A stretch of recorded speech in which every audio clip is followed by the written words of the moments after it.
Traffic signals. Traffic signals consist 3 colors: red, yellow, green. How many colors? Traffic signals consist 3 colors: red, yellow, green.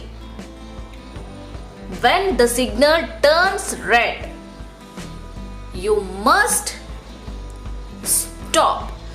When the signal turns red, you must stop that vehicle.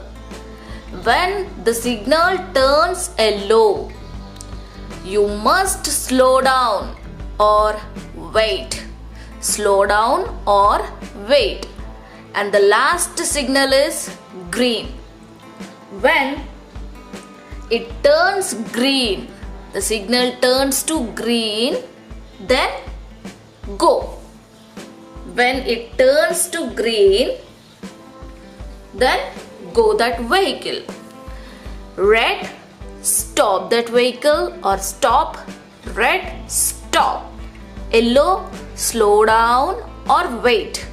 Yellow, slow down or wait. Green, go. Green, go.